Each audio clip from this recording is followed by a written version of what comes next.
तो good morning दोस्तों। Day 4 में आपका स्वागत है। काफ़ी लेट सेशन हो रहा है, उसके लिए सॉरी, कुछ चीज़ों में ऑक्यूपाइड हो गया था। विदाउट वेस्टिंग टाइम शुरू करते हैं। तो आगे बढ़ते हैं। 1 सेकेंड। पिछली बार मैंने आपको बताया था क्यूबरनेटिस का बेसिक आर्किटेक्चर। बेसिक आर्किटेक्चर का मतलब मैंने आपको वो नोड्स बताए थे जो मैंडेटरी हैं क्यूबरनेटिस आर्किटेक्चर के अकॉर्डिंग, आपको जब आप एक अपना खुद का क्लस्टर डिजाइन करते हो, राइट। ये आपका स्टैंडर्ड कह सकते हो। बट होता क्या है कि जब कोई कंपनी किसी प्रोडक्ट को अडॉप्ट करती है तो वो डेफिनेटली कुछ ना कुछ उसके अंदर चेंजेस करते हैं।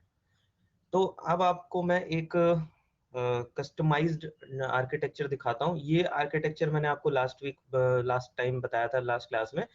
एक मास्टर होता है आपका, मास्टर प्लेन बोलते हैं बेसिकली। उस प्लेन के अंदर आप 3 मास्टर रखते हो, minimum 3 master as a cluster. और आपके वर्कर्स नोड होती है। वर्कर नोड्स के ऊपर कोई रिस्ट्रिक्शन नहीं है कि लाइक 2 3 4 5, जितने भी वर्कर नोड्स आप रखना चाहो आप रख सकते हो। Coming to the customize architecture, because companies में जब आप काम करते हो तो आपको जो क्यूबरनेटिस मिलेगा वो आपकी अपनी कंपनी का क्यूबरनेटिस मिलेगा, राइट, जो आपकी कंपनी ने उसको रीलेबल करके अपने अकॉर्डिंग उसको डिजाइन किया हुआ है। तो यहाँ पे आपको थोड़ा सा ट्विस्ट मिलता है। ट्विस्ट क्या होता है कि लास्ट टाइम भी मैंने बताया था, किसी ने पूछा भी था कि डिप्लॉयर नोड क्या होता है। तो क्या होता है कि ये जो कंप्लीट आर्किटेक्चर है आपका क्यूबरनेटिस का, तो कंप्लीट आर्किटेक्चर को डिप्लॉय करने के 2 तरीके होते हैं।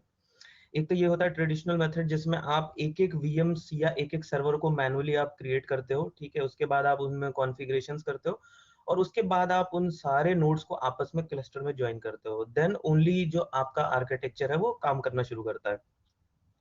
बट आप समझ सकते हो कि किसी भी कंपनी के अंदर आज की डेट में कोई भी डिप्लॉयमेंट का जो प्रोसेस है वो ऑटोमेटिक होता है। बिकॉज अगर इस तरीके से आप अगर डिप्लॉयमेंट करने बैठोगे तो आपको कई महीने लग जाएंगे क्यूबरनेटिस का आर्किटेक्चर बनाने में फॉर कमर्शियल प्रोजेक्ट। इसलिए क्या होता है कि कंपनीज जो है एक एक्स्ट्रा सर्वर क्रिएट करते हैं। एक्स्ट्रा सर्वर का मतलब कि आप एक अलग से एक सर्वर ले सकते हो अगर आप फिजिकली पूरा का पूरा क्यूबरनेटिस डिप्लॉय कर रहे हो, या फिर आप वर्चुअली क्यूबरनेटिस डिप्लॉय कर रहे हो तो आप एक वीएम बनाते हो। उस वीएम को हम बेसिकली डिप्लॉयर नोड कहते हैं या हेल्पर नोड कह सकते हो। आप कुछ भी नाम दे सकते हो जो भी आपको अच्छा लगता है, या आपकी कंपनी ने कोई ना कोई नाम दिया ही होगा डेफिनेटली। उस वीएम का या उस नोड का रोल क्या होता है, उस नोड के अंदर बेसिकली आपके होते हैं पैकेजेस। पैकेजेस किसके होते हैं? कंप्लीट क्यूबरनेटिस आर्किटेक्चर के पैकेजेस, रोल वाइज। लाइक अगर मास्टर नोड है तो मास्टर की इमेज, वर्कर नोड है तो वर्कर की इमेज, और एक एज नोड भी आता है, एज नोड की इमेज, ठीक है। एज नोड भी बताता हूँ मैं भी थोड़ी देर में। डिप्लॉयर नोड के पास बेसिकली फ्रेमवर्क होता है।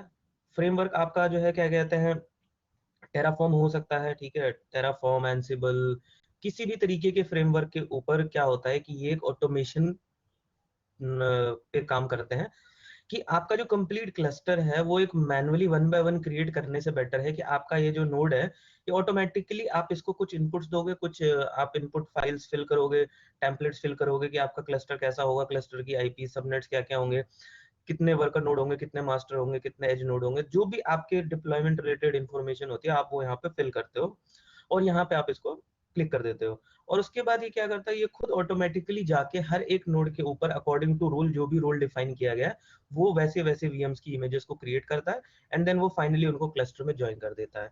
तो ये काम होता है डिप्लॉयर नोड का। क्यूबरनेटिस आर्किटेक्चर के अकॉर्डिंग ये नोड ऑप्शनल है, मैंडेटरी नहीं है। ये आपको तभी चाहिए जब आपको ऑटोमेटिक डिप्लॉयमेंट करना होता है पूरे कंप्लीट क्यूबरनेटिस क्लस्टर का, ठीक है। एक नोड और होता है, एक और होता है एज नोड बोलते हैं जिसे बेसिकली। अब एज नोड क्या है, देखो जो वर्कर नोड होता है वो आपका क्या होता है, उसमें बेसिकली आपके पॉड्स चलते हैं, ठीक है। पॉड और कंटेनर, देखो दो टर्मिनोलॉजी है, कंफ्यूज मत होना। क्यूबरनेटिस के अंदर हम उसे पॉड बोलते हैं। पॉड बेसिकली कॉम्बिनेशन हो सकता है, आप एक कंटेनर भी चला सकते हो, एक के अंदर एक से ज्यादा कंटेनर भी चला सकते हो, डिफरेंट टाइप के कंटेनर्स एक सिंगल कलेक्शन में, जिसको हम पॉड बोलते हैं। बट क्यूबरनेटिस जो है वो पॉड वर्ड यूज करता है। कंटेनर वर्ड तब यूज होता है जब आप डायरेक्टली कंटेनर को रन करते हो, मींस कि आप किसी डॉकर इमेज को डायरेक्टली रन करते हो without help of any external tool, तो उसको हम बोलते हैं कंटेनर्स। बट अगर उस कंटेनर को आप क्यूबरनेटिस के अंदर डिप्लॉय कर रहे हो तो वो उसे हम पॉड बोलते हैं। तो यही डिफरेंस है, इससे ज्यादा कोई डिफरेंस नहीं है, कंफ्यूज मत होना।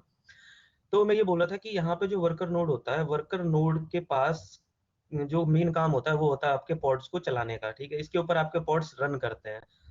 अब यहाँ पे क्या होता है कि आपके पॉड्स रन करेंगे तो डेफिनेटली वो कम्युनिकेट भी करेंगे एक्सटर्नल वर्ल्ड के साथ, राइट?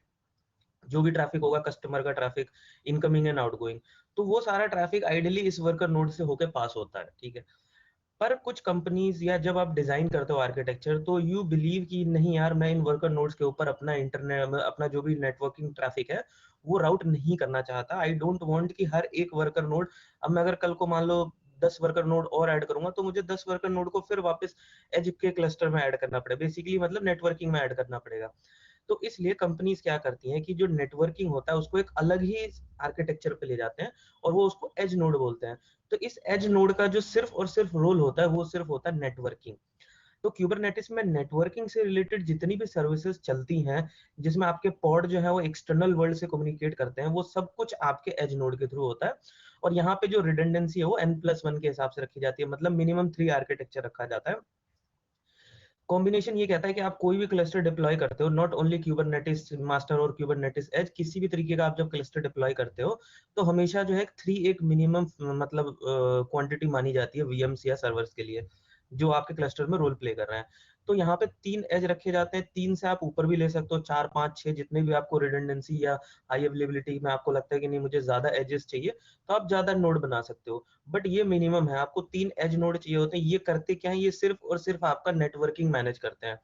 मतलब ये कि आपका जो वर्कर है अभी वो, उसका लोड जो है सिर्फ और सिर्फ क्या कहते हैं कंटेनर्स को रन करने का है, ओनली कंटेनर्स। और वो कंटेनर्स कैसे मैनेज होती हैं उसके लिए मास्टर होता है।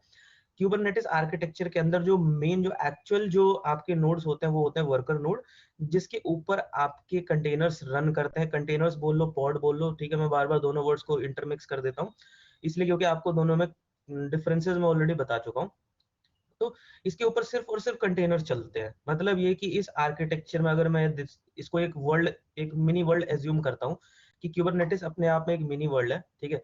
जिसमें हर एक नोड का अपना रोल प्ले हो रहा है, लेकिन जो एक्चुअल जो नोड है जिसके ऊपर आप अपने कंटेनर्स को रन करते हो वो होते हैं worker nodes. But worker nodes के पास इंटेलिजेंस नहीं होती है कि वो खुद से डिसाइड करें कि किस वर्कर नोड पे कौन सी कंटेनर रन होगी, कब टर्मिनेट होगा, कब वो इनिशिएट होगा, इंस्टेंशिएट होगा, कब वो माइग्रेट होगा। कोई भी decision with respect to pod वो वर्कर नोड कभी भी नहीं लेता है, वो हमेशा मास्टर लेता है। मास्टर नोड का काम होता है इस पूरे के पूरे वर्कर नोड्स को कंट्रोल करना। इसीलिए इसे कंट्रोल प्लेन भी बोलते हैं। कंट्रोल प्लेन इसलिए बोलते हैं कि इसके अंदर आप मल्टीपल नोड्स रख सकते हो, एक से ज्यादा, बिकॉज इन केस मान लो आपका अगर एक मास्टर डाउन होता है, you still have 2 node, right? तो आपके पास हमेशा 2 नोड का मिनिमम रिडंडेंसी अवेलेबल है। इसलिए क्या कहते हैं कि ये मास्टर क्या करेगा, ये पूरे के पूरे आर्किटेक्चर को कंट्रोल करेगा। कंट्रोल इन द सेंस कि आपको नया पॉड क्रिएट करना है, राइट? आप एक यूजर हो, आपको अगर कुबरनेटिस आर्किटेक्चर के साथ इंटरेक्ट करना है तो आप कैसे करोगे? आप डायरेक्टली वर्कर नोड से बात नहीं करते हो। इनफैक्ट जो वर्कर नोड्स होती हैं इनकी आईपीज इनफैक्ट ओएनएम या किसी और नेटवर्क पे नहीं होती हैं, ये प्राइवेट होते हैं। ये सिर्फ और सिर्फ मास्टर के थ्रू ही एक्सेसिबल होते हैं। वाई? बिकॉज ये बिल्कुल ही आइसोलेटेड रखे जाते हैं, इनको कोई भी डिस्टर्ब नहीं करता, कोई भी एक्स्ट्रा प्रोसेस रन नहीं होता है, सिर्फ और सिर्फ कंटेनर प्रोसेस रन होता है। बाकी जितने भी प्रोसेस है वो टोटली आउटसाइड होते हैं। मास्टर के पास कंट्रोलिंग होता है, एज नोड के पास आपका नेटवर्किंग होता है। और ये डिप्लॉयर तो मैंने आपको पहले ही बता दिया, इसका कोई डे टू डे में तो कोई रोल नहीं होता है। डे टू डे में ये क्या करता है? कुछ नहीं करता है। अगर आपको अपने आर्किटेक्चर में कुछ चेंजेस करना है, स्केल आउट करना है, स्केल इन करना है, राइट? या आपको आर्किटेक्चर डिप्लॉय करना है, अपग्रेड करना है, देन ओनली आप इस डिप्लॉयर नोड की हेल्प लेते हो, या फिर लॉगिन वगैरह करना हो तो भी आप कर सकते हो। अदरवाइज मास्टर नोड वो नोड होता है जिससे आप डे टू डे बेसिस में एज ए यूजर इंटरेक्ट करते हो। एज ए यूजर अगर आपको पॉड के अंदर लॉगिन करना है, कोई एडमिनिस्ट्रेटिव टास्क करना है, तो आप मास्टर नोड पे आते हो, मास्टर नोड से आप यहाँ पे अपने वर्कर पे जा सकते हो। अगर आपको कम्युनिकेट करना है, कम्युनिकेशन मींस ट्रैफिक कम्युनिकेशन, तो कस्टमर जो भी ट्रैफिक कम्युनिकेट करता है वो एज नोड पे आता है, एज से आपके पॉड पे जाता है, पॉड से वापस एज पे आता है और एज से वापस चला जाता है बाहर। तो दिस इज द फ्लो जिससे आपका कुबरनेटिस में आप पॉड से इंटरेक्ट करते हो as a traffic. As a administrator आप मास्टर नोड के थ्रू लॉगिन करते हो अपने पॉड के अंदर, ठीक है? तो ये आपका एक कस्टमाइज्ड आर्किटेक्चर है। इसमें मैंने आपको सारे नोड्स, इनफैक्ट मैंने आपको ऑप्शनल नोड्स भी बता दिए कि कौन कौन से ऑप्शनल नोड होते हैं, एज एंड डिप्लॉयर। इसके बिना भी आप अपना कुबरनेटिस डिप्लॉय कर सकते हो, कोई ऐसा मैंडेटरी नहीं है कि आप नहीं डिप्लॉय कर सकते। इनफैक्ट आप all in one single node Kubernetes भी डिप्लॉय कर सकते हो। सिंगल नोड कुबरनेटिस का मतलब ये है कि जो मास्टर की फंक्शनैलिटी है, जो वर्कर की फंक्शनैलिटी है और जो एज की फंक्शनैलिटी है, वो ऑल 3 इन सिंगल वीएम होगा। राइट। इसके भी एग्जांपल्स मैं आपको आगे आने वाली क्लासेस में बताऊंगा। अब मैं नेक्स्ट पे बढ़ता हूँ। मुझे याद आ रहा है कि लास्ट टाइम किसी ने मुझसे ये पूछा था कि कंटेनर्स वीएम्स में क्या डिफरेंस होता है, राइट। किसी ने पूछा था मुझसे, तो इसलिए मुझे लगा कि मैं ये थोड़ी सी एक स्लाइड लगा देता हूँ। ये क्यूबरनेटिस की आप ऑफिशियल साइट पे जाओगे तो आपको ये डॉक्यूमेंटेशन में सबसे पहले ये आपको दिखेगा कि क्यूबरनेटिस क्यों इतना इफेक्टिव है, या क्या क्यूबरनेटिस कैसे अभी पिक्चर में आया है। ट्रेडिशनल से जो मैं आपको पहले भी बताता था, देखो आपको मैंने स्टैक बताया है, ठीक है। स्टैक को जहां मैंने आपको बताया वही सेम आपको यहाँ भी मिलेगा। हार्डवेयर होता था, हार्डवेयर पे ओएस डलता था और सीधे आपके एप्स चलते थे, ठीक है। ये इन्होंने थोड़ा शॉर्ट में बताया, मैंने आपको ऑल 5 लेयर्स डिटेल में समझाया था। ये ट्रेडिशनल मेथड है जिसमें आपकी इंडस्ट्री इतने सालों से चलते आ रही है। जब आप वर्चुअल मोड में गए, वीएम जिसे बोलते हैं वर्चुअलाइज, तो वर्चुअल मोड में क्या हुआ आपके साथ कि आप हार्डवेयर जाते हो, ऑपरेटिंग सिस्टम होता है, उसके ऊपर आप एक हाइपरवाइजर डालते हो। उस हाइपरवाइजर के ऊपर आप एक वर्चुअल मशीन क्रिएट करते हो, उस वर्चुअल मशीन में आप अपना ऑपरेटिंग सिस्टम डालते हो। अब देखो ये ऑपरेटिंग सिस्टम और ये ऑपरेटिंग सिस्टम अलग है। इसको हम बोलते हैं होस्ट। ये वो होस्ट है जो आपके पूरे के पूरे आर्किटेक्चर को, पूरे के पूरे जितने भी इस पे ऊपर आएंगे उनको होस्ट करेगा। तो इसे हम होस्ट ऑपरेटिंग सिस्टम बोलते हैं और इसे हम बोलते हैं गेस्ट ऑपरेटिंग सिस्टम। गेस्ट क्यों बोलते हैं? क्योंकि ये वीएम है, आज है कल को डिलीट हो जाएगी, बट ये जो मेन ऑपरेटिंग सिस्टम है ये तो हमेशा रहेगा जब तक ये हार्डवेयर रहेगा। तो ये जो गेस्ट वीएम होती है, जिसमें आप गेस्ट मशीन कह सकते हो, इसमें आपका अपना ऑपरेटिंग सिस्टम आप अपने अकॉर्डिंग डालते हो। अब आपको विंडो पसंद है, आपको लिनक्स पसंद है, यूनिक्स पसंद है, आप वो डाल सकते हो। आपको मतलब नहीं है कि नीचे कौन सा ऑपरेटिंग सिस्टम चल रहा है, बिकॉज आपने हाइपरवाइजर डाला हुआ है। हाइपरवाइजर के ऊपर आप अपनी वीएम क्रिएट कर रहे हो। सिमिलरली जब जैसे आप अपने लैपटॉप पे करते हो, आप अपने लैपटॉप पे ऑपरेटिंग सिस्टम डालते हो विंडो, विंडो के बाद आप एक ओरेकल का वर्चुअल बॉक्स डालते हो, दैट इज अ हाइपरवाइजर। और उस हाइपरवाइजर के ऊपर आप अपनी एक वीएम बनाओ, दो वीएम बनाओ, कितने भी वीएम्स बनाओ। होता क्या है कि इसमें भी सेम वही फ्लो होता है। जब वीएम बनती है तो ऑपरेटिंग सिस्टम डलता है और उसके बाद उसकी अपनी लाइब्रेरी होती है, एंड देन आपका जो भी आपको उसके अंदर ऐप चलाना है। अब आप ये देखोगे तो दिस इज वर्चुअल डिप्लॉयमेंट। ये आप लोग ऑलरेडी कर चुके हो, मेरे मेरे हिसाब से आप में से बहुत सारे लोग ये वाला काम कर चुके हैं, ठीक है। अब जो तीसरा मॉडल है जिस पे हम अभी बात कर रहे हैं, क्यूबरनेटिस जो है, कंटेनर डिप्लॉयमेंट जिसे बोलते हैं बेसिकली। देखो जो क्यूबरनेटिस बोलूं मैं, कंटेनराइजेशन बोलूं, जो इंटरनली जो हार्ट होता है ना इस पूरे आर्किटेक्चर का, वो होता है आपका कंटेनर। तो आप ये मत भूलना कि क्यूबरनेटिस हो या कोई भी तरीके का जो containerization platform as a service, container as a service, किसी भी तरीके की आप टर्मिनोलॉजी यूज कर लो, हमेशा ये याद रखना कि अंदर जो चलता है दैट इज अ कंटेनर, ठीक है। अब यहाँ पे क्या होता है, हार्डवेयर होगा, हार्डवेयर के ऊपर ऑपरेटिंग सिस्टम होगा, ऑपरेटिंग सिस्टम के ऊपर आपका चलता है कंटेनर रन टाइम। अब ये कंटेनर रन टाइम होता क्या है? That is your Docker engine. Docker engine कह सकते हो, कंटेनर रन टाइम कह सकते हो, ठीक है। ये क्या करता है? ये आपके ऑपरेटिंग सिस्टम को वर्चुअली नहीं, लॉजिकली, डिफरेंस समझो, वर्चुअल और लॉजिकल में डिफरेंस होता है। लॉजिक हम देख नहीं सकते, सिर्फ हम अपने मन से मानते हैं कि ऐसा होता है, लॉजिक लगाते हैं, बट वो होता नहीं है। वर्चुअल भी हम देखते नहीं है, बट वर्चुअली एक्चुअली एग्जिस्ट करता है, ठीक है। यहाँ पे वीएम होती थी, वर्चुअल मशीन होती थी, यहाँ वर्चुअल ऑपरेटिंग सिस्टम होता है। मतलब ये कि इस सिंगल ऑपरेटिंग सिस्टम के ऊपर आप डायरेक्टली ऑपरेटिंग सिस्टम डाल रहे हो, यहाँ पे आपने ओएस इंस्टॉल नहीं किया इस केस में, ठीक है। तो इसलिए इसको हम बोलते हैं कंटेनर। मतलब ये कि जो ये ऑपरेटिंग सिस्टम है, अब ये जैसे लाइनेक्स का कोई भी फ्लेवर हो सकता है, रेड हैट हो सकता है, आरएचईएल, सेंटोस, उबंटू, फेडोरा, कोई भी ऑपरेटिंग सिस्टम होता है, बट उन सब में कॉमन क्या होता है? Linux kernel. तो लाइनेक्स कर्नल अगर यहाँ पर है तो इसके ऊपर आप कोई भी अपना खुद का एक कंटेनर बना सकते हो। वो कंटेनर फ्री होता है, उसको कोई मतलब नहीं है कि नीचे RHEL 7 है, RHEL 6 है, या उबंटू है, फिडोरा है, कोई भी operating system, any free operating system जो कि लाइनेक्स बेस्ड होना चाहिए, उसके ऊपर आप अपना लाइनेक्स का एक कंटेनर बना सकते हो। यहाँ पे आप लाइनेक्स का कंटेनर बना सकते हो। ये कंटेनर अब इंडिपेंडेंट हो गया ऑपरेटिंग सिस्टम और उसके रिलीजेस से, कि रेड हैट 7 में ये नया फीचर आ गया, रेड हैट 6 में आ गया, तो यार मेरा एप्लीकेशन कॉम्पिटेबल है या नहीं है, नहीं। अब आप उस चीज से निकल चुके हो, अब आपके पास सिंपल एक कर्नल बेस्ड ऑपरेटिंग सिस्टम आ चुका है, जिसका कोई मतलब नहीं है आपको कि कर्नल में क्या चेंजेस आए हैं या लाइनेक्स में क्या चेंजेस आए हैं, ओएस में क्या चेंजेस आए हैं, कोई फर्क नहीं पड़ता। आपको अपना एक ऑपरेटिंग सिस्टम मिल गया, अब इसमें आप अपना ऐप चला सकते हो। ये कंटेनर है। इन दोनों में एक लिमिटेशन है जो मुझे दिख रही है, आप लोगों को भी शायद दिख रही होगी। वो ये है कि अगर आप सिंगल हार्डवेयर के ऊपर ये सारा काम करते हो ना, सिंगल हार्डवेयर कह लो या सिंगल वीएम के ऊपर, तो ये जो है ना ये सब डिपेंडेंट हो जाते हैं। मतलब ये कि अगर ये मेन होस्ट गया तो ये सारे इसके ऊपर रन करने वाले सारे वीएम्स भी गए। ऐसे ही अगर ये होस्ट गया तो इसके ऊपर सारे कंटेनर्स चले गए, ठीक है। इसीलिए ऑर्केस्ट्रेशन वर्ड यूज किया जाता है। जब आप यहाँ पे आते हो वीएम्स के अंदर, तब आपका क्या कहते हैं, ओपन स्टैक आता है जो ऑर्केस्ट्रेशन करता है। आप पब्लिक प्लेटफॉर्म्स में जाते हो तो अमेज़न जो है वो EC2 वो भी यही सिमिलर काइंड ऑफ ऑर्केस्ट्रेशन करता है। जब आप कंटेनर्स की बात करते हो तो क्यूबरनेटिस यूज़ किया जाता है। क्यूबरनेटिस एक ऑर्केस्ट्रेशन मेथड है, टूल है। टूल कह लो, मेथड कह लो, जो भी कह लो। क्यूबरनेटिस की हेल्प से आप अपने इस हार्डवेयर के ऊपर चलने वाले सारे कंटेनर्स को फ्री कर सकते हो कि in case of any problem आप एक क्लस्टर डिफाइन करते हो। उस क्लस्टर के अंदर आप इन सबको माइग्रेट कर सकते हो दूसरे वीएम्स के दूसरे हार्डवेयर के ऊपर। सो दैट आपका एक्चुअली जो है कोई इम्पैक्ट नहीं आए, किसी भी कस्टमर को किसी भी तरीके का डाउन टाइम एक्सपीरियंस नहीं होगा, अगर आप ऑर्केस्ट्रेशन करते हो तो। अगर आप नहीं करते तो वेल एंड गुड, फिर तो आप ये सिंगल डायग्राम से ही खुश हो। पर आपको मैंने लिमिटेशन बता दिया इसका और आपका सोल्यूशन भी बता दिया। यहाँ पे आपका क्यूबरनेटिस होता है, यहाँ पे आपका ओपन स्टैक है। एग्जाम्पल के लिए ओपन स्टैक या अमेजोन EC2 या जितने भी पब्लिक प्रोवाइडर्स हैं, ठीक है। पब्लिक प्रोवाइडर्स का आर्किटेक्चर हमको नहीं पता होता, इसलिए हम अंदर की बात नहीं बता सकते। बट ओपन स्टैक एक ओपन सोर्स सॉफ्टवेयर जिसके अंदर हमें सब कुछ पता है कि वो कैसे काम करता है। ओके, अगली स्लाइड पे जाता हूँ मैं कि क्यूबरनेटिस इतना इंपॉर्टेंट क्यों है, क्यों क्यूबरनेटिस हमको चाहिए। इंडस्ट्री में हर कोई क्यूबरनेटिस क्यों जाना चाहता है, क्या फायदा है। देखो, क्यूबरनेटिस हमें कुछ चीजें प्रोवाइड करता है, ठीक है। क्यूबरनेटिस की बात कर रहा हूँ मैं, कंटेनर्स की नहीं कर रहा। क्यूबरनेटिस एक ऑर्केस्ट्रेशन टूल है, ठीक है। ऑर्केस्ट्रेशन टूल का मतलब ये होता है कि आपके जो कंटेनर्स हैं, मेन चीज क्या है, कंटेनर्स।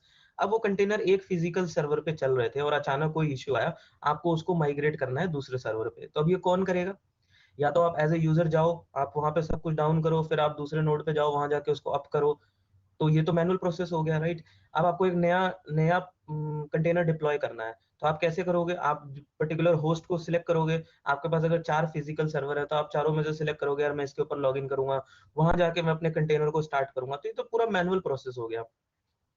इस प्रोसेस को ऑटोमेट कैसे किया जा सकता है? इस प्रोसेस को ऑटोमेट किया गया है with the help of Kubernetes orchestration.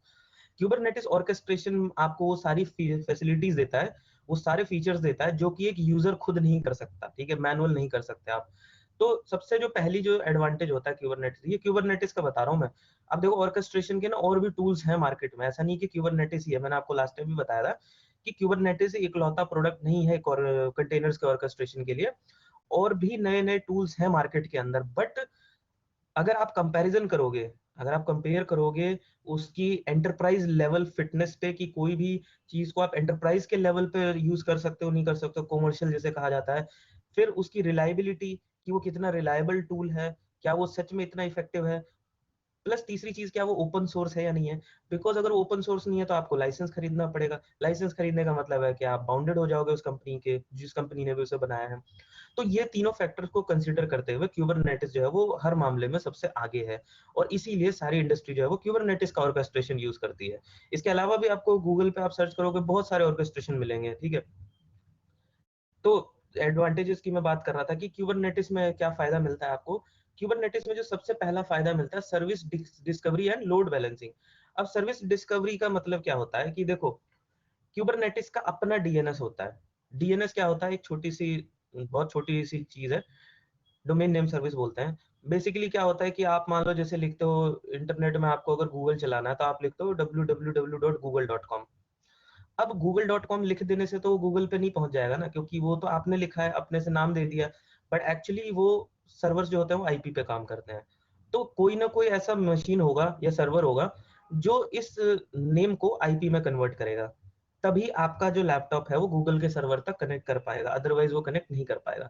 आप सिंपली लिखोगे google.com, वो नहीं जा सकता अनलेस एंड अनटिल आपको कोई उसकी आईपी दे।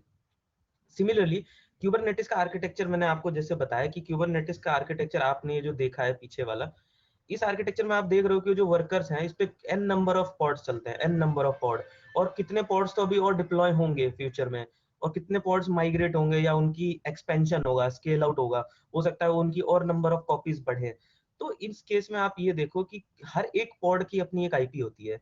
और हर आईपी को कस्टमर के लिए याद करना कितना मुश्किल है, कितना मुश्किल है एक कस्टमर के लिए, क्लाइंट के लिए, जो कि आपके पॉड के साथ कनेक्शन बनाना चाहता है। मान लो आपने की एक सर्विस बनाई है, कोई एक सर्विस आप रन कर रहे हो, और उस सर्विस के आपके पास 2 पॉड है, ठीक है। 2 पॉड्स की डेफिनेटली कोई आईपी होगी। कल को फ्यूचर में जब आप को नंबर और ज्यादा पॉड्स बढ़ाओगे तो आपकी आईपीज बढ़ जाएंगी।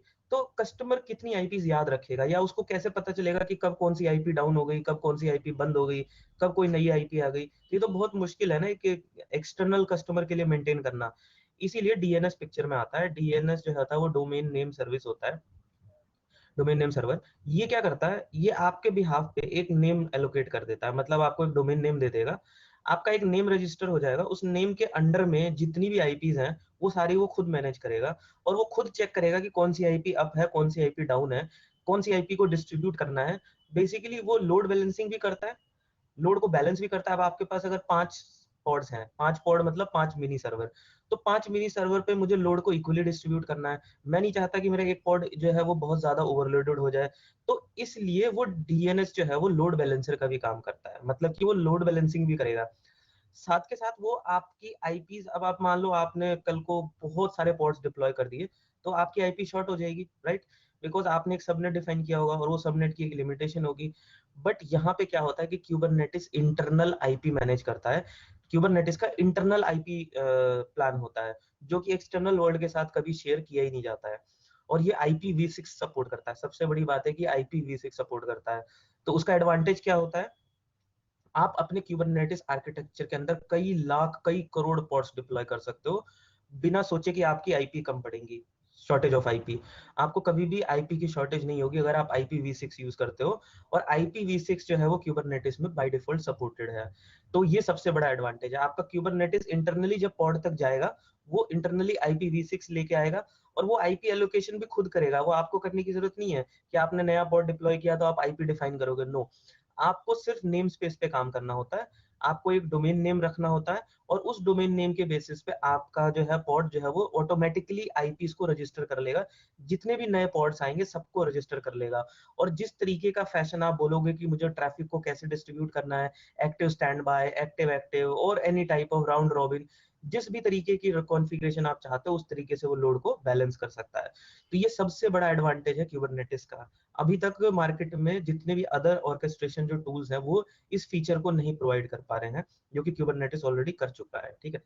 दूसरा होता है स्टोरेज ऑर्केस्ट्रेशन। स्टोरेज ऑर्केस्ट्रेशन क्या होता है, अब देखो स्टोरेज ऑर्केस्ट्रेशन बहुत ही क्रिटिकल चीज है। क्यों? आपने मान लो कि एक स्टोरेज डिस्क पे कोई डेटा राइट किया, ठीक है, कल को वो पॉड आपका डिलीट हो गया, तो अब जो आपका जो स्टोरेज है, अब आपने कहा कि मैंने पॉड तो माइग्रेट कर दिया, ठीक है, आपने पॉड को दूसरे नोड पे रन कर दिया, बट व्हाट अबाउट डेटा? जो डेटा आपका ऑलरेडी राइट हो चुका था अब तक, वो डेटा कहाँ जाएगा? नए पॉड को पुराना डेटा चाहिए, राइट?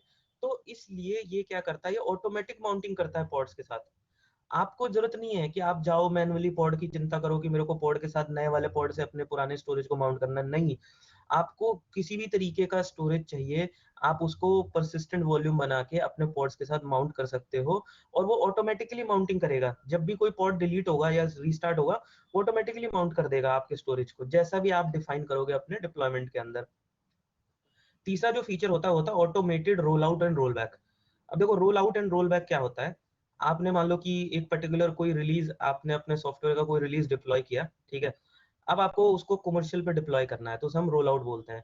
कि मान लो मैंने एक नया रिलीज बनाया है अपने सॉफ्टवेयर का, नया नया वर्जन लेकर आए हो आप, और आप उसे डिप्लॉय करना चाहते हो।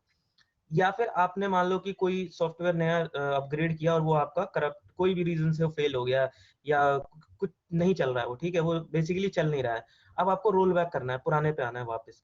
तो रोल आउट और रोल बैक को ऑटोमेटिक कैसे किया जा सकता है, इसमें हमारे पास हेल्म चार्ट होता है, क्यूबरनेटिस सपोर्ट करता है हेल्म चार्ट। हेल्म चार्ट जो है वो आपके पॉड के डिप्लॉयमेंट को ऑटोमेटिक कर देता है दोनों डायरेक्शन में। दोनों डायरेक्शन का मतलब ये होता है roll back and roll out. Roll out का मतलब ये कि आपने नया रिलीज डाला तो ऑटोमेटिकली नया रिलीज वो डिप्लॉय कर देगा, आपने अगर रोल बैक बोला तो पुराने वाले रिलीज पे चला जाएगा। वो बेसिकली रिलीज भी मैनेज करता है, मतलब मेंटेन करता है। कि आपने बोला कि जैसे मेरा, मैं एग्जांपल दे रहा हूँ, ठीक है, जस्ट छोटा सा एग्जांपल है। आपने बोला कि मैंने अपने सॉफ्टवेयर का रिलीज 1 डिप्लॉय किया, फिर मैंने अपने सॉफ्टवेयर का रिलीज 2 डिप्लॉय किया, and then release 3 and release 4 and release 5। Kubernetes क्या करता है, वो अपने हेल्म चार्ट के डिप्लॉयमेंट में उसको मेंटेन करता है कि आप कौन सा रिलीज डिप्लॉय कर रहे हो, 1 2 3 4 5। अब आपने अचानक आपको लगा कि यार मेरे रिलीज 5 में कोई बग निकल गया है, कोई प्रॉब्लम आ गई है, या कोई प्रॉब्लम है, और मुझे वापस रिलीज 4 पे जाना है। आप सिंपली वो क्या करेगा, वो रिलीज 4 पे ऑटोमेटिक रोल आउट कर देगा। आप उसको जैसे ही इंस्ट्रक्शन दोगे कि रोल आउट करना है, वो जितने भी पॉड्स आपके डिप्लॉयड हैं सबको रीडिप्लॉय कर देगा आपके रिलीज 4 के साथ। तो ये आपका ऑटोमेटिक, अब ये ऐसा ऑटोमेटिक का मतलब देखो ऐसा नहीं है कि आपने सिर्फ मन में सोचा और आपका ऑटोमेटिक हो गया, नहीं प्लीज, ठीक है। ऑटोमेटिक का मतलब ये होता है कि आपको उसके लिए स्क्रिप्ट लिखनी पड़ती है, ठीक है? आपको अपनी पाइथन बेस्ड या शेल स्क्रिप्ट या जो भी YAML बेस्ड जो भी आपको मतलब फ्रेमवर्क ठीक लगता है, ठीक है? आप उस फ्रेमवर्क का इस्तेमाल करके इनपुट एज़ अ इनपुट आप हेल्म चार्ट लेके आप अपना ऑटोमेटिक स्क्रिप्ट्स टूल्स बना सकते हो, जो कि आपके ये सारे काम को ऑटोमेटिक कर देंगे। बट आपको जो फ्रेमवर्क है, जो आपको जो बेस लाइन है, वो आपको हेल्म चार्ट के थ्रू मिलती है, ठीक है? तो आप अपने ऑटोमेटिक बना सकते हो। अब देखो इसका एडवांटेज मैं आपको बताता हूँ क्या है। एडवांटेज ये है कि आपकी कंपनी में जैसे आप एक अलग एप्लीकेशन पे काम करते हो, आपके बराबर वाला आपका फ्रेंड जो है वो दूसरे एप्लीकेशन पे काम करता है। अब दोनों एप्लीकेशन डिफरेंट है। ट्रेडिशनल वे में देखा जाए तो तीन दोनों का काम का तरीका बिल्कुल अलग था, हर चीज अलग था, डिप्लॉयमेंट सब कुछ अलग था। लेकिन अब क्योंकि आप कॉमन फ्रेमवर्क यूज कर रहे हो, आप कॉमन कुबरनेटिस आर्किटेक्चर आप भी यूज कर रहे हो डिप्लॉयमेंट के लिए, आपका फ्रेंड भी यूज कर रहा है अपने सॉफ्टवेयर के डिप्लॉयमेंट के लिए। तो आपने अगर मान लो कि कुछ फॉर एग्जाम्पल आपने कुछ बना दिया, कोई ऑटोमेशन टूल बना दिया, ठीक है, जिससे कि आपका जो ये डिप्लॉयमेंट है वो ऑटोमेटिक हो सकता है। तो आप क्या करोगे, आप वो सेम जो टूल है या सेम जो फ्रेमवर्क है अपने फ्रेंड के साथ शेयर कर सकते हो, और वो उसे रीयूज कर सकता है, अपनी बेसिकली वैल्यूज चेंज करेगा और वो भी उसको ऑटोमेटिक डिप्लॉय कर सकता है। तो मतलब ये कि उसको दोबारा से पूरा का पूरा डेवलप नहीं करना पड़ा, उसने आपके ही डेवलपमेंट के फ्रेमवर्क को यूज कर लिया। तो कंपनीज को ये बहुत बड़ा एडवांटेज मिलता है कि अगर कोई एक टीम भी, अगर एक सॉफ्टवेयर टीम भी अगर एक ऑटोमेशन फ्रेमवर्क कुबरनेटिस के ऊपर बना लेती है, तो उसी सेम फ्रेमवर्क को कोई भी यूज कर सकता है उस कंपनी के अंदर। तो ये भी एक बहुत बड़ा एडवांटेज है। नेक्स्ट होता है automatic bin packing. Automatic bin packing ये बहुत ही बड़ा एडवांटेज है, ये मतलब एक तरीके से आप बोल सकते हो वरदान है क्यूबरनेटिस के अंदर कंटेनर्स को। और वो क्या है कि आपका जो सीपीयू और रैम होता है ना, सबसे क्रिटिकल चीज होती है किसी भी सर्वर में, सीपीयू रैम और स्टोरेज, राइट? सीपीयू रैम, मान लो आपका सर्वर चल रहा है, अचानक आपका सीपीयू कम पड़ गया या रैम कम पड़ गया। अब पुराने वाले मेथड जो बेयर मेटल होता था उसमें तो आप भूल जाओ, नया सर्वर खरीदो, सब कुछ नया करो। वीएम वाले में क्या होता था कि आपको बोलना पड़ेगा कि यार मेरे को ना एक और वीएम चाहिए। या दूसरा तरीका क्या होता है कि आप अपने इंफ्रास्ट्रक्चर वाले को बोलोगे कि भाई मेरे को अपने जो सीपीयू रैम है वो बढ़ाने हैं या घटाने हैं, तो वो क्या करेगा कि एक काम करो, एक नया टेम्पलेट बनाओ, नए टेम्पलेट से अपने सर्वर को रीबूट कर दो। नया सर्वर जो मतलब जो सर्वर जो आपका रीबूट होगा नए टेम्पलेट से, तो नई वैल्यूज उठा लेगा, सीपीयू और रैम नए आ जाएंगे। मतलब ये कि सेम वीएम आपकी नए सीपीयू नए रैम के साथ आ गई। लेकिन इसमें प्रॉब्लम क्या है, प्रॉब्लम है रन टाइम रीबूट। मतलब ये कि आपको रीबूट करना पड़ेगा, तो आपका डाउन टाइम आ गया बीच में।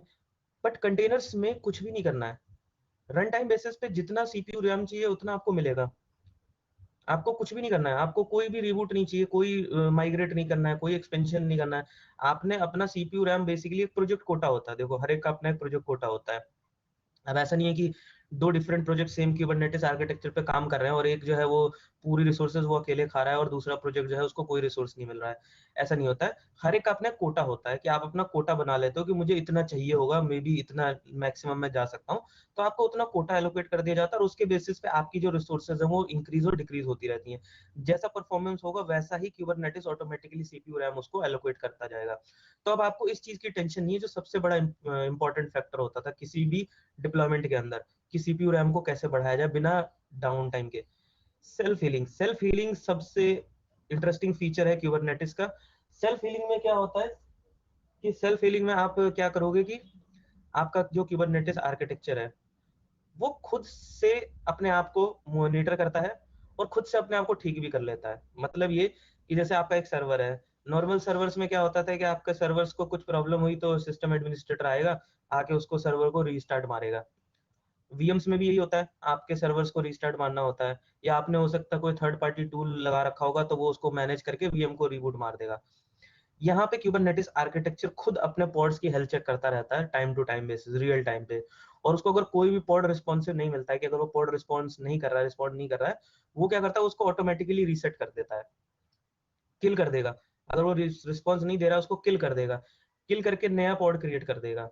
तो वो बेसिकली उसको मॉनिटर करता है और अपने लोड बैलेंसर में उस पॉड को हटा देता है तुरंत। अगर उसके लोड बैलेंसर हेल्थ चेक में वो पॉड फॉल्टी है तो वो उसको हटा देगा और वो क्या करेगा, उसको रीस्टार्ट मारेगा। रीस्टार्ट मार के जब वो वापस हेल्दी हो जाएगा तो उसे ज्वाइन करा देगा लोड बैलेंसर में। अदरवाइज वो कहीं और उसको दोबारा से लॉन्च कर देगा। तो ये एक बहुत बड़ा ऑटोमेटिक होता है ना, सेल्फ हीलिंग, पूरे नेटवर्क की खुद से सारे पॉड्स की हेल्थ चेक वो खुद करता है, आपको करने की जरूरत नहीं है, तो यूजर इंटरवेंशन नहीं आया। जो लास्ट एडवांटेज होता है secret and configuration management. Secret configuration management का क्या होता है कि मैक्सिमम टाइम क्या होता है कि आप जैसे अगर प्लेटफॉर्म देते हो किसी भी एज अ प्रोवाइडर किसी भी एप्लीकेशन को, तो एप्लीकेशन बहुत सेंसिटिव होते हैं। वो लोग अपने secret password, secret keys, tokens इस्तेमाल करते हैं और वो नहीं चाहते कि वो सर्टिफिकेट्स किसी और के साथ शेयर करें, नॉट इवन वो सर्टिफिकेट कोई उसको पढ़ सके। तो ऐसे केसेस में बहुत मुश्किल होता है कि आप जो भी प्रोवाइडर है उसके ऊपर आप ट्रस्ट करो कि जो सर्टिफिकेट मैंने प्लेटफॉर्म के अंदर स्टोर किया है क्यूबरनेटिस या मान लो जो भी प्लेटफॉर्म मैं यूज कर रहा हूँ, उस पर अगर मैंने कोई भी सर्टिफिकेट शेयर किया हुआ है कनेक्टिविटी के लिए या किसी भी रीजन के लिए, वो सर्टिफिकेट कोई और भी पढ़ सके, तो यहाँ पे एक सीक्रेट स्टोर होता है। सीक्रेट स्टोर क्या करता है कि अगर आप सीक्रेट स्टोर में अपने सर्टिफिकेट को स्टोर कर देते हो तो उसको कोई नहीं पढ़ सकता, not even Kubernetes administrator. Administrator भी उस सर्टिफिकेट को नहीं पढ़ सकता, कोई नहीं पढ़ सकता है, सिर्फ पॉड्स उसको यूज कर सकते हैं। तो ये बहुत बड़ा एडवांटेज है उनके लिए जो सिक्योरिटी कंसर्न होते हैं। नेक्स्ट कॉन्फ़िगरेशन जो मैनेजमेंट है पॉड्स का, वो ऑटोमेटिक होता है। ये तो मैंने आपको भी ऊपर ही बताया था। तो मैंने आपको रोल आउट और रोल बैक के सेंस में बताया था, but other than roll out and roll back, आप अदर थिंग्स के लिए भी ये सब चीजें कर सकते हो। ये तो क्यूबरनेटिस खुद करता है, ये तो आपको करने की जरूरत नहीं है। आपके पास और भी बहुत सारे चीजें होती है जिसमें आप अपने क्यूबरनेटिस को ऑटोमेट कर सकते हो। आप अपनी खुद की स्क्रिप्ट लिख सकते हो, टेराफॉर्म यूज कर लो, शेल स्क्रिप्टिंग यूज कर लो, पाइथन यूज कर लो। मतलब आप बेसिकली डेवलपर्स को लेके आप अपनी खुद की स्क्रिप्ट लिख सकते हो, और वो स्क्रिप्ट इतनी कॉमन होते हैं कि आप किसी भी टीम के साथ शेयर कर सकते हो, सो दैट उनको इतना सेम एफर्ट ना लगाना पड़े दोबारा से। तो ये आप समझ पा रहे हो कि क्यूबरनेटिस का एडवांटेज क्या है, या क्यूबरनेटिस ही क्यों इतना फेमस है, या हम क्यों इतना क्यूबरनेटिस की बात करते हैं। ठीक है, मूविंग फॉरवर्ड, मैं आपको कुछ सर्विसेज के नाम बताता हूँ जो क्यूबरनेटिस में यूज होते हैं। आज मैं आपको सारी सर्विसेज नहीं एक्सप्लेन करूंगा, ठीक है, बट मैं आपको फिर भी सारी सर्विसेज के नाम बता रहा हूँ। नेक्स्ट क्लास में आपको ये सारी सर्विसेज में एक एक करके एक्सप्लेन करूंगा ये सर्विसेज क्या होती हैं। सबसे पहले मैंने आपको बोला कंट्रोलर नोड, राइट। कंट्रोलर वो नोड होता है जो सब कुछ मैनेज करता है, कंट्रोल करता है आर्किटेक्चर को, ठीक है।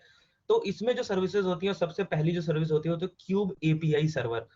Cube API server basically front end होता है क्यूबरनेटिस से बात करने के लिए। आपको अगर क्यूबरनेटिस में बात करना है, फ्रंट एंड जो सबसे पहला जो इंटरेक्शन होता है वो क्यूब एपीआई सर्वर से होता है। ईटीसीडी एक जो है क्या कहते हैं क्लस्टर सर्विस होती है जो अपने नोड्स को सेम रेप्लिकेशन मेंटेन करता है, जो भी कॉन्फ़िगरेशन होती है उनको सेम लेवल पे रखता है। क्यूब शेड्यूलर होता है, देखो शेड्यूलर क्या करता है, वो आपने अगर पॉड, मान लो आपने पॉड लॉन्च किया, नया पॉड क्रिएट किया, अब वो नया पॉड जो होगा वो किस होस्ट पे जाएगा, इसका डिसीजन कौन लेगा? क्यूब शेड्यूलर जो है वो देखेगा और उसके बाद वो उसको वहां जाके शेड्यूल कर देगा। Cube controller manager, cube controller manager क्या करता है, वो पूरे के पूरे क्यूबरनेटिस आर्किटेक्चर को मैनेज करता है। इसके साथ एक क्यूब क्लाउड कंट्रोलर मैनेजर होता है। क्लाउड कंट्रोलर मैनेजर बेसिकली पूरा जो एनवायरनमेंट होता है, ठीक है, प्लस इंफ्रास्ट्रक्चर जो होता है, वो सारी चीजों को मैनेज करता है। क्लाउड कंट्रोलर मैनेजर आपके इंफ्रास्ट्रक्चर को देखता है कि किस इंफ्रास्ट्रक्चर के ऊपर मैं डिप्लॉयड हूँ, तो क्या वो एडब्ल्यूएस है, क्या वो ओपन स्टैक है, या क्या वो एज्योर है, कौन सा क्लाउड है। इसके पास सारी मैनेजमेंट की फैसिलिटी होती है पूरे के पूरे क्लाउड को कंट्रोल करने की। तो इसका मतलब ये नहीं कि इंफ्रास्ट्रक्चर को मैनेज करता है आईएएस को, नहीं, ये पैस वाले पॉइंट से बता रहा हूँ मैं। वर्कर नोड, मैंने आपको बताया वर्कर नोड वो नोड होती है जिसपे आपके कंटेनर्स चलते हैं ना can you please explain ETCD one more time? ETCD. देखो ईटीसीडी को हम नॉर्मल लेमन टर्म्स में बोले तो ईटीसीडी एक क्लस्टर होता है, ठीक है। ईटीसीडी बेसिकली करता क्या है कि आपकी जो कॉन्फ़िगरेशंस होती हैं मास्टर्स की, वो उनको मेंटेन करता है एक स्टेट में। अगर मान लो आपका एक क्लस्टर डाउन हो गया, ठीक है, क्लस्टर में एक मेंबर डाउन हो गया, एक कंट्रोलर, तो आपके बाकी जो दो कंट्रोलर्स हैं वो सेम लेवल पे हैं, और जब वो आपका वापस जब अप आएगा तो again it is in same replication level. तो ये सारा काम ईटीसीडी क्लस्टर मैनेज करता है। But actual state is equal to desire state, वो कंट्रोलर का काम तो नहीं है आई गेस, मेरे ख्याल से नहीं नहीं कंट्रोलर नहीं नहीं करता था। नहीं नहीं, कंफ्यूज हो रहे हो आप। एक्चुअल स्टेट और कंट्रोल वो डिफरेंट चीज है। ओके, ईटीसीडी बेसिकली एक क्लस्टर है, ठीक है। आज मैं आपको सिर्फ ठीक है, लेमेंस टर्म्स में बता रहा हूँ, इट इज अ क्लस्टर जो आपके क्यूबरनेटिस आर्किटेक्चर में जो कंट्रोलर्स होते हैं उनको सेम लेवल पे रखता है, सो दैट ओके, कोई भी क्लस्टर जो है वो आउट ऑफ सिंक ना चला जाए, मतलब कोई भी कंट्रोलर जो है वो आउट ऑफ सिंक ना हो जाए in terms of you can say information. Okay, basically एक फाइल बेस्ड क्लस्टर होता है, फाइल बेस्ड क्लस्टर, ठीक है। डिटेल में ठीक मैं है, आपको नेक्स्ट क्लास में बताऊंगा, बिकॉज आज ओके, हमारा थोड़ा टाइम शॉर्ट हो जाएगा, ठीक है। वर्कर नोड की मैं अगर बात करता हूँ तो वर्कर नोड मैंने आपको बोला कि वर्कर नोड पे सिर्फ और सिर्फ आपके कंटेनर से रिलेटेड सर्विसेज चलती हैं। कंटेनर से रिलेटेड जो इंपॉर्टेंट सर्विसेज कौन सी होती हैं, एक होती है क्यूबलेट, क्यू प्रॉक्सी, ठीक है, container run time. Cube proxy मैंने आपको बताया था कि it is a networking service होती है। लास्ट मैंने आपको जब एक एक्सटेंडेड डायग्राम दिखाया था आर्किटेक्चर, तो उसमें मैंने आपको बताया था कि इसको आप अलग एक एज नोड पे ले जा सकते हो। अगर आपकी कंपनीज में हो सकता है कि क्यूब प्रॉक्सी एक अलग से नोड हो, right. But it is not mandatory कि आप क्यूब प्रॉक्सी को एक अलग से नोड बनाओ, आप अपने वर्कर के ऊपर भी रख सकते हो, ठीक है। ये आपके ऊपर डिसीजन है आप कहाँ रखना चाहते हो, but it is part of worker node. Container run time basically वो डॉकर इमेज होती है, डॉकर इंजन, जिसमें आपके कंटेनर्स चलते हैं। तो ये वो रन टाइम होता है जिसके ऊपर आपके कंटेनर्स एक्चुअली रन होते हैं। क्यूबलेट एक सर्विस है, ठीक है, टूल है, टूल कह लो या सर्विस कह लो, जिसकी हेल्प से आप कमांड्स दे सकते हो कि मुझे फॉर एग्जांपल क्या कहते हैं, कंटेनर रन करना है, कंटेनर स्टार्ट करना है, स्टॉप करना है, किसी भी तरीके के ऑपरेशनल कमांड्स आप इससे क्यूबलेट से मेंटेन करते हो। अब ये तो आपके कंट्रोलर एंड वर्कर नोड्स की फंक्शनैलिटी वाइज सर्विसेज हैं जो कि कुबरनेटिस आर्किटेक्चर में होती हैं। यू कैन नॉट, इसमें कुछ ऑप्शनल सर्विसेज हैं, जैसे cloud controller manager is an optional service, कोई मैंडेटरी नहीं है कि आप इसको डालो, बट ये ऑप्शनल है, बट रेस्ट इज मैंडेटरी। अब इसके अलावा कुबरनेटिस आर्किटेक्चर क्लस्टर आपको कुछ एडिशनल सर्विसेज देता है, जो कि इफ यू फील कि आपके लिए जरूरी है आप रख सकते हो, इफ यू फील आपको नहीं चाहिए आप नहीं ले सकते। One of them is DNS, जैसा मैंने आपको बताया डीएनएस। अब डीएनएस क्या करता है कि आपके इंटरनल जितने भी पोर्ट्स होते हैं उनकी आईपीस को मैनेज करता है, और आपका जो भी नेम होता है, देखो ये बेसिकली आईपी एलोकेट नहीं करता है। एक चीज और बता दूं मैं आपको क्लैरिफिकेशन के लिए, बिकॉज आपको ऐसा ना लगे कि डीएनएस आईपी एलोकेट करता है, डीएनएस कभी भी आईपी एलोकेट नहीं करता है। डीएनएस बेसिकली एक टेबल मेंटेन करता है। इन दैट टेबल क्या होता है, आपका मेन होता है domain name, FQDN fully qualified domain name, name service कह लो, नेम सर्विस अगेंस्ट जितनी भी आईपीज आपकी पॉड्स की हैं, जो आपकी आईपीज अप हैं, उन सबको ये डीएनएस मेंटेन करता है। रेस्ट आईपी एलोकेशन जो है वो आपका कुबरनेटिस आर्किटेक्चर खुद इंटरनली करता है, ठीक है। वेब यूआई डैशबोर्ड, आप चाहते हो कि आपके कुबरनेटिस में एक गुई हो, ठीक है, जिसके थ्रू आप अपना मैनेज कर सको पूरा का पूरा एज अ ह्यूमन एडमिनिस्ट्रेटर, आप उसमें गुई में जाके एडमिनिस्ट्रेटिव टास्क कर सको, तो आप एक गुई का डैशबोर्ड भी इंस्टॉल कर सकते हो। Container resource monitoring, container resource monitoring, मुझे याद आ रहा है कि सबसे पहली क्लास में शायद किसी ने मुझसे क्वेश्चन पूछा था कि कंटेनर्स की बिलिंग कैसे की जाती है, right. Kubernetes platform billing support करता है या नहीं करता है। तो देखो मैंने आपको उस टाइम ये बताया था कि हम प्राइवेट मोड में काम करते हैं, ठीक है, हम प्राइवेट क्लाउड पे काम करते हैं। तो private cloud in the sense कि हमारे जो टेलको या आईटी में जो प्राइवेट रिसोर्सेज यूज होती है, हम नॉट पब्लिक मोड में है। प्राइवेट मोड में क्या होता है कि हम ही प्रोवाइडर होते हैं और हम ही यूजर होते हैं। हम ही का मतलब होता है कि मेरी कंपनी उसको प्रोवाइड कर रही है और मेरी कंपनी के डिफरेंट एप्लीकेशंस उसको यूज कर रहे हैं। तो वहां पे ऑब्जेक्टिव ये नहीं होता है कि हमें उन्हें चार्ज करना है या बिल करना है। बट जब आप एक पब्लिक प्लेटफॉर्म पे जाते हो, लाइक Amazon और AWS, मतलब सेम AWS और Azure, इन सब पे जब आप जाते हो, माइक्रोसॉफ्ट पे, तो डेफिनेटली वो एक पब्लिक प्लेटफॉर्म और वो आपको चार्ज करेंगे, तो उनको चार्जिंग करना जरूरी है। तो चलो चार्जिंग की बात भी अगर हटा देते हैं, तो मेन होता है आपका मॉनिटरिंग ऑफ रिसोर्सेज। दोनों ही केसेस में, प्राइवेट हो या पब्लिक मोड हो, अगर आपको अपने रिसोर्सेज की मॉनिटरिंग करनी है कि मेरे कितने रिसोर्सेज कंज्यूम हो रहे हैं, like CPU, RAM, storage, because ये तीन आपके सबसे क्रिटिकल इंपॉर्टेंट फैक्टर्स होते हैं। प्लस आपको अपना फोरकास्टिंग भी रखना होता है। फोरकास्टिंग क्यों इंपॉर्टेंट है, बिकॉज आप एक कंप्लीट आर्किटेक्चर क्लस्टर मेंटेन कर रहे हो, और उसके अंदर यू नेवर नो कि किस एप्लीकेशन को कब कितनी रिसोर्सेज की रिक्वायरमेंट हो। तो डेफिनेटली आपको एक फोरकास्टिंग भी रखनी होती है। डिपेंडिंग ऑन दैट फोरकास्टिंग, आप अपने इंफ्रास्ट्रक्चर को एक्सपैंड करते हो कि लाइक अभी अगर मैं बोलता हूँ रफ फिगर, इफ आई से लाइक करंटली मैं 1000 सीपीयू सपोर्ट करता हूँ, ठीक है, अपने कुबरनेटिस आर्किटेक्चर पे। But going forward after 6 month क्या वो 1000 सीपीयू सफिशिएंट होगा, या कोई एप्लीकेशन नया आएगा, या हो सकता है कोई एक्सपेंशन किसी को रिक्वायर्ड हो। तो वो सारी चीजें हमें फोरकास्ट करना पड़ता है कि क्या हमें उससे एक्सपैंड करना है या नहीं करना है। बिकॉज इंफ्रास्ट्रक्चर से ही तो आपका कुबरनेटिस आर्किटेक्चर के वर्कर नोड्स चलेंगे, और वर्कर नोड्स के बेसिस पे ही आपके जो एप्लीकेशन है वो अपने पोर्ट्स को एक्सपेंड करेंगे, राइट। वो अपने नंबर ऑफ रेप्लिकास बढ़ाएंगे। तो डिपेंडेंसी लेवल्स हैं, आपको पहले अपना इंफ्रास्ट्रक्चर एक्सपेंड करना होता है, देन फिर एप्लीकेशन टीम अपने एप्लीकेशंस को एक्सपेंड कर सकते हैं। तो कंटेनर रिसोर्स मॉनिटरिंग एक इंपॉर्टेंट सर्विस होती है। आप चाहे तो इसको इंस्टॉल कर सकते हो और आप अपने कंटेनर्स की रिसोर्स को मॉनिटर कर सकते हो। क्लस्टर लेवल लॉगिंग देखो बहुत इंपॉर्टेंट है, बिकॉज लॉगिंग लॉग्स तो इतने इंपॉर्टेंट होते हैं कि ट्रबल शूटिंग आप बिना लॉग्स के नहीं कर सकते। In fact in any kind of investigation, अगर आपको कुछ इन्वेस्टिगेट करना है पास्ट में क्या हुआ था, या इनफैक्ट प्रेजेंट में सिस्टम में क्या चल रहा है, तो लॉग्स बहुत इंपॉर्टेंट है। तो आप ये सर्विस इंस्टॉल करोगे तो कुबरनेटिस प्लेटफॉर्म अपने लॉग्स भी जो है वो राइट करना शुरू कर देता है, ठीक है। तो ये एडिशनल सर्विसेज है, इनको मैं डिटेल में आपको समझाऊंगा नेक्स्ट क्लास के अंदर। आराम से समझाऊंगा क्योंकि भी जल्दी नहीं है, एक साथ अगर समझा दिया तो कंफ्यूजन हो जाएगा। आराम आराम से समझाऊंगा सर्विसेज, ठीक है। ये सारी सर्विसेज होती हैं अब मैं आता हूँ आपके पास सर्टिफिकेशन से रिलेटेड, जैसे एक छोटा सा डिस्कशन है, क्योंकि लोगों का एस्पिरेशन है सर्टिफिकेशन करने का। तो आपको अगर सर्टिफिकेशन करना है तो आप क्यूबरनेटिस के सर्टिफिकेशन कर सकते हो। ये पाथ है, लर्निंग पाथ। आप Kubernetes and cloud native associate बन सकते हो, ठीक है। जो आज की डेट में लोग जो सर्टिफिकेशन कर रहे हैं, that is certified Kubernetes administrator, CKA। ये वो सर्टिफिकेशन है जिसमें आपको Kubernetes architecture deployment, Kubernetes administration, cluster का administration and basic things like automation, ये सारी चीजें आपको सिखाई जाती हैं। तो ये सर्टिफिकेशन आप करते हो तो आपको क्या कहते हैं, क्यूबरनेटिस बहुत अच्छी तरह आ जाएगा। एंड आई थिंक बहुत सारे लोग, आई बिलीव, इसके लिए प्लान भी कर रहे हैं, काफी लोग इसकी तैयारी भी कर रहे हैं। तो ये जस्ट एक रोड मैप है, मैं आपको सर्टिफिकेशन नहीं पढ़ा रहा, मैं आपको सिर्फ रोड मैप बता रहा हूँ जिन लोगों को नहीं पता है उनके लिए। नेक्स्ट होता है कि आप डेवलपर भी बन सकते हो क्यूबरनेटिस के अंदर, आप सिक्योरिटी स्पेशलिस्ट भी बन सकते हो, बिकॉज क्यूबरनेटिस जो प्लेटफॉर्म है, it is all about development. आप अगर एक डेवलपर बनते हो तो इसका मतलब है कि आप अपने प्लेटफॉर्म को बहुत ही अच्छी तरीके से यूटिलाइज कर सकते हो, from application deployment, day to day maintenance, in fact your automatic deployment of your platforms. आपकी कंपनीज के अंदर जो क्या कहते हैं कि क्यूबरनेटिस आर्किटेक्चर होगा, क्यूबरनेटिस जो प्रोडक्ट्स हैं वो बाय डिफॉल्ट डिप्लॉयर नोड के साथ आते हैं, राइट। तो डिप्लॉयर नोड क्या है, समवन हैज टू रीड, कोई ऐसा डेवलपर होगा जिसने पढ़ा होगा आर्किटेक्चर को, उसके फ्रेमवर्क को समझा होगा और उसके बेसिस पे उसने एक ऑटोमेटिक डिप्लॉयमेंट की टूल्स बनाए हैं या स्क्रिप्ट बनाई है। तो ये डेवलपर कर सकता है, अगर एक एप्लीकेशन डेवलपर। फिर साथ के साथ आप एक सिक्योरिटी स्पेशलिस्ट बन सकते हो, क्योंकि क्यूबरनेटिस एक मिनी वर्ल्ड है। उसके अंदर सिर्फ आपके पॉड्स नहीं, एन नंबर ऑफ एप्लीकेशन के पॉड्स चल रहे हैं, आगे और ज्यादा पॉड्स चलेंगे।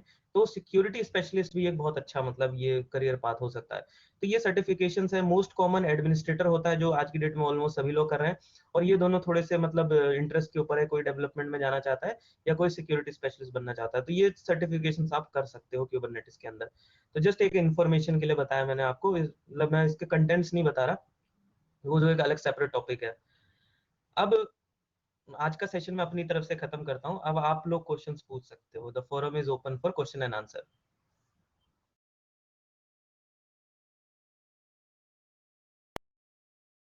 किसी को कोई क्वेश्चन पूछना है आज के सेशन के ऊपर? कृष्णा, आपने मेंशन किया था कि ड्यूरिंग द रोल बैक एक ऑटोमेटिक रोल बैक होता है, तो उस टाइम हाँ पे हाँ, वो आउटेज होती है वहां पे या इट इज विदाउट आउटेज? इसके अंदर कोई आउटेज नहीं होती है। जब आप automatic roll out and roll back करते हो, इसमें आउटेज नहीं होती, बिकॉज यहाँ पे ना सिर्फ एक, अगर आपने, हाँ इसकी कंडीशन भी, अगर आपने सिर्फ एक ही पॉड रन किया, उसकी कोई रेप्लिका नहीं है, तो डेफिनेटली वो जब डिलीट होगा और नया क्रिएट होगा तो डाउन टाइम होगा। बट आपने अगर उसकी रेप्लिका, रेप्लिका का मतलब होता है नंबर ऑफ क्लोन या नंबर ऑफ कॉपी। जैसे आप सर्वर बोलते थे कि मेरे पास अगर 5 सर्वर है क्लस्टर में, तो अगर एक सर्वर डाउन हो जाता है तो 4 सर्वर मेरे स्टिल ट्रैफिक ले रहे हैं। सिमिलरली अगर आपके 4 पॉड्स चल रहे हैं, 4 या 5 पॉड चल रहे हैं, अगर उसमें से आप अब जब रोल आउट या रोल बैक करते हो, तो वो ऐसा नहीं कि एक साथ सारे रोल आउट कर देगा या रोल बैक कर देगा, वो सीक्वेंशियली करेगा। उसका अपना लोड बैलेंसर होता है, लोड बैलेंसर से वो पहले वो रिमूव करेगा, उसको डिप्लॉय करेगा, फिर उसके बाद वो उसको ऐड करेगा। तो इस तरीके से वो सीक्वेंशियली करता है, सो दैट आपको कोई डाउन टाइम एक्सपीरियंस ना हो। ओके। एंड ये नेक्स्ट, ये जो रैम एलोकेट करते हैं ऑटोमेटिकली टू द कंटेनर्स, तो हम्म इसका कोटा कहाँ पे डिफाइन होता है? मतलब to be define somewhere configuration for it, और कैसे होता है ये? हाँ, हाँ। इसका कॉन्फ़िगरेशन होता है बेसिकली ना, आपका नेम स्पेस कोटा होता है। नेम स्पेस कोटा में आप अपने सीपीयू रैम की रिक्वायरमेंट को डिफाइन करते हो कि मेरा जो प्रोजेक्ट होगा, उस प्रोजेक्ट को मेरे को कितना सीपीयू कितना रैम चाहिए टोटल। मतलब ये कि एक मैक्स लिमिट की आपको पता होना चाहिए कि आपकी फोरकास्टिंग कितना है। आप ये कहते हो कि मुझे, अगर मैं आज 2 सीपीयू पे काम करता हूँ और मैं मैक्सिमम मान लो 10 सीपीयू की मेरे को रिक्वायरमेंट हो सकती है, तो आप 10 सीपीयू का अपना एक प्रोजेक्ट कोटा बना लेते हो। बट आप ये नहीं बोल सकते कि अगर आप प्रोजेक्ट कोटा एक्सीड करोगे तो उसके बाद आपको 10 का 12 मिल जाएगा या 11 मिलेगा, नहीं। आपको अपना कोटा डिफाइन करना होता है। अदरवाइज आप अगर अपना कोटा डिफाइन नहीं करते हो, in case you don't define any quota, तो उस केस में क्या होता है कि आपका एक प्रोजेक्ट चल रहा है, एक पैरेलली किसी और का प्रोजेक्ट चल रहा है, दोनों प्रोजेक्ट्स में कोई कोटा नहीं है, प्लेटफॉर्म इज फ्री, जिसको पहले रिक्वायरमेंट होगी वो उसको एलोकेट कर देगा। इन दैट केस जो दूसरा प्रोजेक्ट होगा उसको हो सकता है कि शायद रिसोर्स की शॉर्टेज हो जाए। ओके। ठीक है, और ये कंप्लीट क्लस्टर का कोटा होता है, मतलब ऐसा नहीं कि सिर्फ एक ही नोड के लिए आप कोटा लेते हो, एक वर्कर का कोटा। कोटा आपको पूरा कंप्लीट क्लस्टर के लिए मिलता है, जितना भी आपका क्यूबरनेटिस क्लस्टर है उसके ऊपर वो मतलब एप्लीकेबल होता है। Okay, thank you. ओके, और कोई क्वेश्चन? कृष्णा जी, ये कंटेनर रिसोर्स नहीं, monitoring does it give us forecasting कर सकता है वो, कि how much resource we need? और सॉरी यार, एक बार आप थोड़ा तेज बोलोगे, आपकी आवाज बहुत कम आ रही है। हाँ, container resource monitoring, does it do forecasting?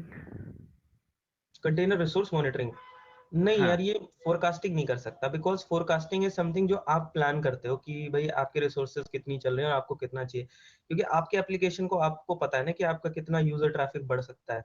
ये आपको रिसोर्स की मॉनिटरिंग का मतलब ये आपको डेटा प्रोवाइड कर सकता है कि आप फॉर एग्जांपल इफ यू से कि लास्ट 6 मंथ्स में आपके कितने रिसोर्सेज कंज्यूम हुए हैं किस कंटेनर के अंदर, उसके बेसिस पे आप प्रिडिक्ट कर सकते हो, आप अपना खुद का ग्राफ बना सकते हो कि वो अप हो रहा है या डाउन हो रहा है, आपको कितना रिसोर्स चाहिए। बट प्लेटफॉर्म आपको एक एनालिटिक तो अभी नहीं कर सकता। हाँ, डेफिनेटली ये एक स्कोप खुल जाता है कि कोई ऐसा टूल बनाया जाए जो इस इनपुट को लेके और आपके एप्लीकेशन की ट्रैफिक की एक्सपेक्टेशन को समझ के वो फोरकास्टिंग कर सके। बट प्लेटफॉर्म फोरकास्टिंग नहीं कर पाएगा अभी फिलहाल। ओके। ओके। एक और क्वेश्चन था मेरा। ये जो डिफरेंट नोड्स है, मास्टर नोड है, एज नोड है, वर्कर नोड्स है, ये हाँ हमें हाँ हम लोग एक सिंगल वीएम पे कर सकते हैं या multiple VMs we have to? What is the best practice? हाँ, बेस्ट प्रैक्टिस देखो, ये अच्छा क्वेश्चन है। बेस्ट प्रैक्टिस ये होता है कि जब आप कॉमर्शियली कोई भी सिस्टम डिप्लॉय करते हो तो डेफिनेटली वो नंबर ऑफ वीएम्स या नंबर ऑफ फिजिकल सर्वर्स होते हैं। तो एज नोड आपका एक सर्वर होगा, सर्वर बोल लेते हैं या नोड बोल देते हैं चलो, क्योंकि कंफ्यूजन होता है ना नोड सर्वर और हम्म। वीएम के बीच में। आपको मैंने एक चीज पहले भी बताया था कि क्यूबरनेटिस आप डायरेक्टली फिजिकल सर्वर्स पे भी डिप्लॉय कर सकते हो, एंड क्यूबरनेटिस आर्किटेक्चर आप वीएम्स के ऊपर भी डिप्लॉय कर सकते हो। यूजुअली आज की डेट में क्यूबरनेटिस जो क्लाउड के ऊपर डिप्लॉय होता है, इंफ्रा एज अ सर्विस के ऊपर डिप्लॉयड होता है एज अ वीएम। तो उस केस में आपका क्या कहते हैं, ये इसीलिए मैं नोड वर्ड यूज करता हूँ, मैं वीएम या सर्वर नहीं बोलता। तो हर एक नोड जो है वो एक वीएम होगी। तो as VM 1, VM 2, VM 3, similarly master VM 1, master VM 2, master VM 3, deployer VM 1, worker VM 1, 1 2 3 4 like this. Because आप अगर एक वीएम या एक सर्वर पे सारे काम कर रहे हो, तो functionality wise it is possible कि आप ये सारी सर्विसेज को एक सिंगल वीएम पे डाल सकते हो। Yes, it is possible technically, but from redundancy point of view तो आपके पास कुछ भी नहीं है। It is all in one single VM Kubernetes. तो ये भी होता है, मिनी क्यूब एक एग्जांपल है जिसके अंदर आप अपना पूरा का पूरा सर्विस जितनी भी है सब कुछ एक सिंगल नोड पर, डिप्लॉयर छोड़ दो बिकॉज डिप्लॉयर तो ऑटोमेटिक है, ऑप्शनल है। ये सारा का सारा क्लस्टर जो है आप अपने एक सिंगल वीएम पे चला सकते हो, but that is only suitable for learning purpose. आपको कुछ पढ़ना है, सीखना है, R&D करना है, तो आप वो कर सकते हो। बट कॉमर्शियली आप ये कभी नहीं कर सकते, बिकॉज अगर आप कॉमर्शियली ये करते हो तो यू आर इन डेंजर। आपकी वीएम गई, आपका सब कुछ गया। तो इसीलिए कॉमर्शियली कभी भी एक सिंगल वीएम पे सारा काम नहीं किया जाता है। Okay, okay. और कोई क्वेश्चन?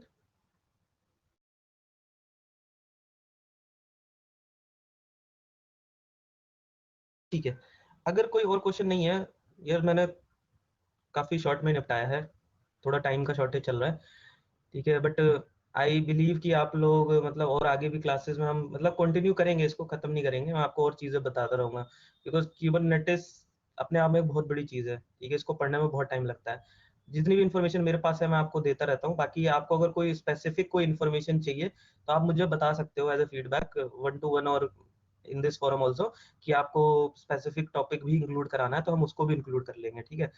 तो नेक्स्ट क्लास हम 19th को करेंगे। इसमें हम कुछ यूज केसेस वाला कोई टॉपिक इंक्लूड कर सकते हैं जो मतलब हमें पता है कि ये बेसिक इश्यूज होते हैं जो नॉर्मली आते हैं ऑन द कुबरनेटिस या कंटेनर्स पे, तो उसका एक सेशन कर सके हम इंक्लूड। तो कर सकते हैं, बट वो अभी पॉसिबल नहीं होगा, वो हमें उसके लिए वेट करना पड़ेगा, पहले हमें पूरा कोर्स खत्म करना हाँ पड़ेगा हाँ, तब। After after the course only.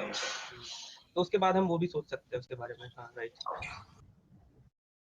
तो ठीक है फिर, आप सभी लोगों का शुक्रिया। आई होप कि आपका वीकेंड अच्छा जाए और आपको आज कुछ इंपॉर्टेंट चीजें पता लगी होंगी। नेक्स्ट क्लास हम 19th को मिलेंगे, तो तब तक के लिए thank you thank you very Krishna. Much. Thank you, thank thank you, you Krishna. Thank you.